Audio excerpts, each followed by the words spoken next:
Nakakagulo lang daw si Attorney Harry Roque sa diskarte ng defense team ni dating Pangulong Rodrigo Duterte sa ICC. Ayon mismo yan sa abogado ni Digong. Buwelta naman ni Roque, hindi siya nakikialam. Nasa frontline ng balitang yan si Mon Gualvez. Attorney Nicholas Kaufman versus Attorney Harry Roque. Sa Facebook post mula sa page na Alvin and Tourism, ibinahagi ang written interview niya kay Kaufman na siyang lead counsel sa ICC ni dating Pangulong Rodrigo Duterte. Medyo mainit daw ang ulo niya kay Roque. Ayon kay Kaufman, sobrang panggugulo ng dating tagapagsalita ni Digong.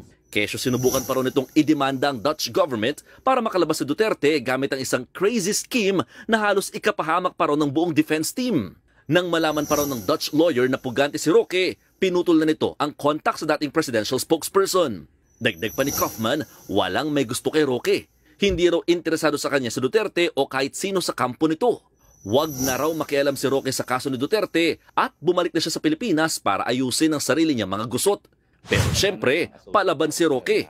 Dinipensahan niya ang sarili. Wala raw katotohanan na sinasabing nakikialam siya sa kaso ni Duterte. Wala rin daw siyang mga pahayag na nakakadiskaril sa diskarte ng Duterte team. Hindi naman talaga totoo na ako'y nakihimasok. I adhere to the strictest ethical standards.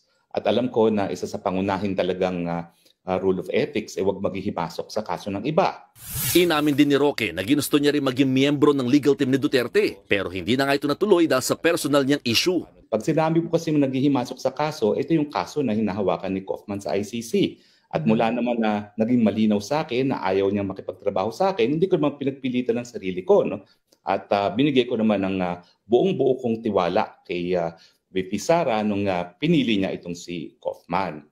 Lahat daw ng ginagawa niya ay para lang sa pagmamahal niya sa dating Pangulo. Sabi niya, hindi ito crazy scheme kundi sincere na legal remedy.